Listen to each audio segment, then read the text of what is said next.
Government బడిలో English medium వద్దన్న వారికి బుద్ధి చెప్పాలా వద్దా అని అడుగుతా ఉన్నాను.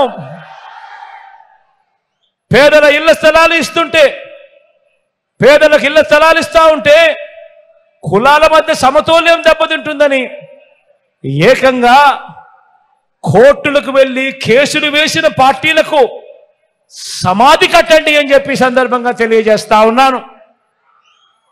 ఎస్సీలుగా పుట్టాలని ఎవరు అనుకుంటారు అని ఆ పుట్టుకనే అవమానించిన వారి రాజకీయాలకు చరమగీతం పాడండి అని చెప్పి సందర్భంగా మీ అందరినీ ప్రాధేయపడతా ఉన్నాను. బీసీల తోకలు కత్తిరిస్తా అన్న ఇదే చంద్రబాబు తోకను, ఆ బాబును వెనకేసుకొస్తా ఉన్న తోకను, వీరందరినీ కూడా వీరి తోకలు కత్తిరించే కార్యక్రమానికి శ్రీకారం చుట్టమని కోరుతా ఉన్నాను. మీ అందరినీ కూడా నాన్నగారు ఇచ్చిన 4% రిజర్వేషన్తోను, గతంలో నాన్నగారు ఇచ్చిన 4% రిజర్వేషన్తోను, మైనారిటీల మనోభావాలతోనూ గత 30 ఏళ్లుగా చెలగాట మారుతా ఉన్న ఈ చంద్రబాబుకు ఈసారి ఎన్నికల్లో ఈ కూటమికి 30 చెరువుల నీళ్లు తాగించండి అని ఈ సందర్భంగా మీ అందరినీ కోరుతా ఉన్నాను. నిజమైన సామాజిక న్యాయానికి జై కొట్టండి అని సందర్భంగా తెలియజేస్తా ఉన్నా. కాబట్టి రాబోయే రోజుల్లో పేదలకు పెత్తందారులకు మధ్య జరగబోయే ఎన్నికల కురుక్షేత్ర యుద్ధంలో జరగబోయేదేమిటో తెలుసా? జరగబోయేదేమిటంటే ప్రజలకు మంచి చేసిన ఫ్యాను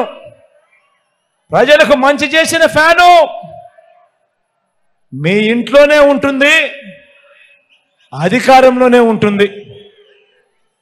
ప్రజలను పదే పదే మోసం చేసిన సైకిల్ ఇంటి బయటే ఉంటుంది. బాబు ప్యాకేజీను గటగట తాగేసి తన వారిని తాకట్టు పెట్టిన గ్లాసు సింక్లోనే ఉంటుంది.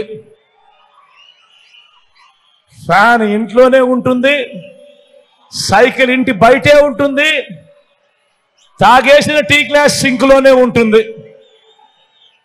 ఇది ప్రజల మాట. ఆ పొత్తులో, ఆ ఎత్తుల, ఆ జిత్తుల ముఠ ఎన్ని చేసినా, ఏమి చెప్పినా, ఎంత ప్రయత్నించినా మన ప్రజలకు మనం చెప్పాల్సింది ఒకటి. ఈ ఓటు, మనమేసే ఈ ఓటు కేవలం ఎమ్మెల్యేలను ఎంపీలను ఎన్నుకునే ఓటు మాత్రమే కాదు. ప్రజలకు మనం చెప్పాల్సింది ఒకటి. ప్రతి ఇంటికి వెళ్ళి చెప్పాల్సింది ఒకటి. మనమేసే ఈ ఓటు కేవలం ఎమ్మెల్యేలను ఎంపీలను ఎన్నుకునే ఒకే ఒక ఓటు, ఎమ్మెల్యేలను ఎంపీలను ఎన్నుకునే ఓటు మాత్రమే కాదు. ఈ ఓటు మన భవిష్యత్తును, మన తలరాతలను ఈ ఓటు మీద ఆధారపడి ఉన్నాయి అని ప్రతి ఇంటికి వెళ్ళి చెప్పండి. మళ్ళీ అన్నం తెచ్చుకుందాం, అన్నే రావాలి. ఈ 5 ఏళ్లుగా జరిగిన మంచిని కొనసాగించేందుకు, పేదవాడి భవిష్యత్ బాగుపడడానికి, మనందరి ప్రభుత్వానికి తోడుగా నిలబడడానికి మళ్ళీ అన్నే రావాలి అని ప్రతి ఒక్కరికి కూడా, ప్రతి గడపకు వెళ్ళి కూడా చెప్పండి. 3 రోజుల క్రితం ఏం జరిగిందో మీరందరూ కూడా చూశారు కదా. చివరికి చంద్రబాబు నాయుడు గారు ఎంత స్థాయికి దిగజారిపోయాడో మీ అందరూ చూస్తున్నారు కదా. లక్షల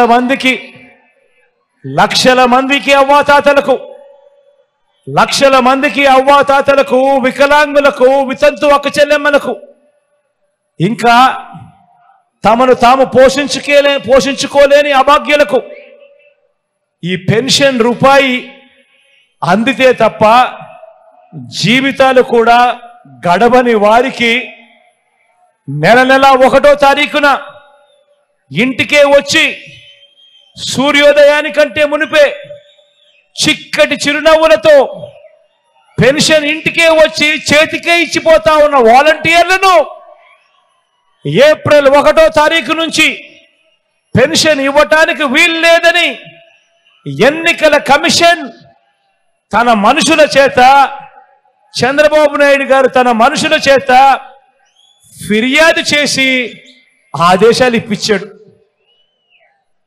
ఆలోచన చేయమని అడుగుతా ఉన్నా.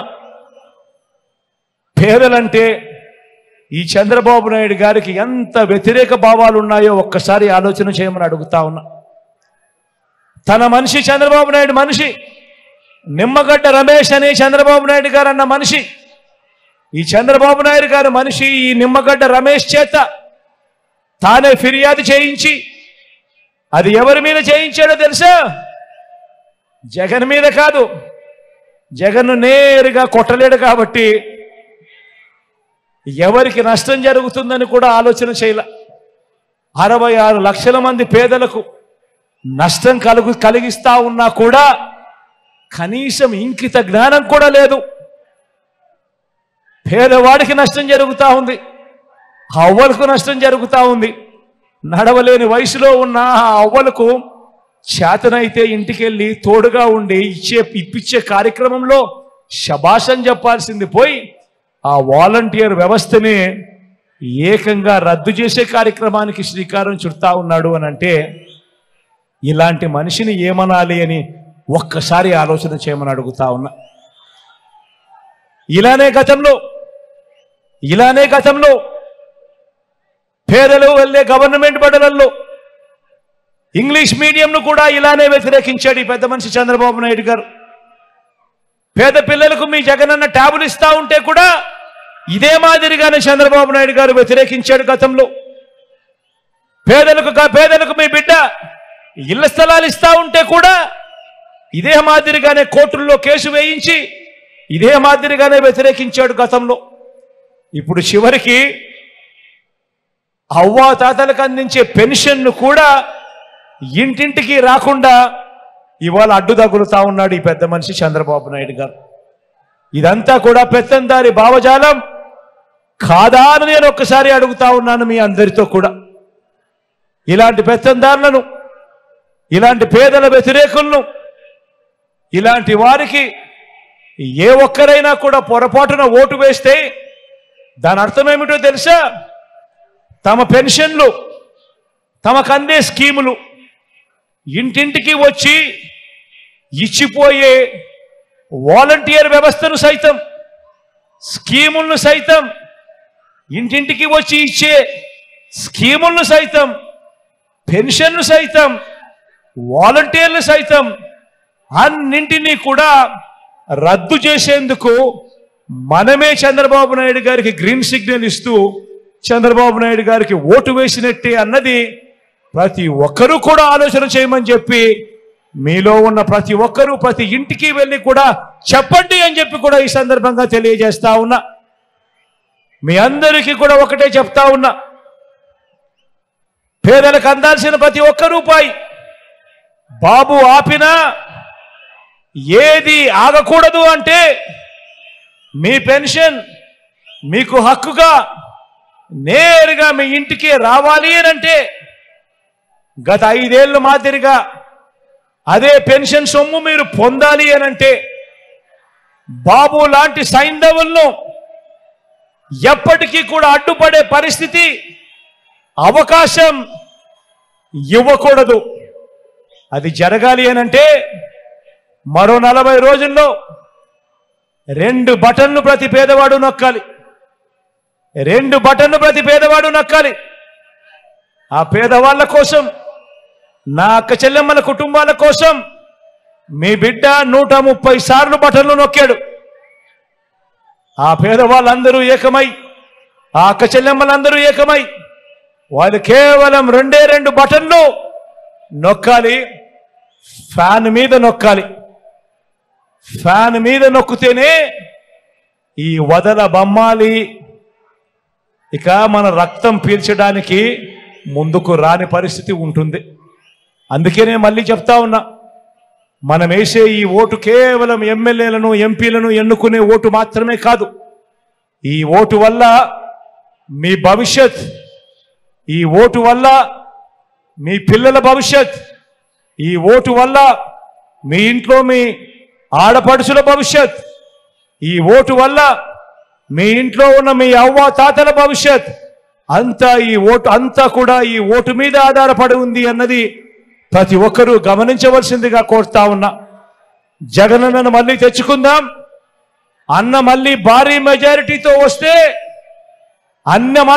మెజారిటీతో వస్తే జరుగుతా ఉన్న ఈ మంచంతా కూడా మళ్ళీ కొనసాగుతుంది. మళ్ళీ వాలంటీర్లు ఇంటి వద్దకే వచ్చి నేరుగా ఆత్మగౌరవాన్ని కాపాడుతూ అక్క చెల్లెమ్మల కుటుంబాలకు తోడుగా ఉంటారు అని ప్రతి ఇంటికి వెళ్ళి చెప్పండి.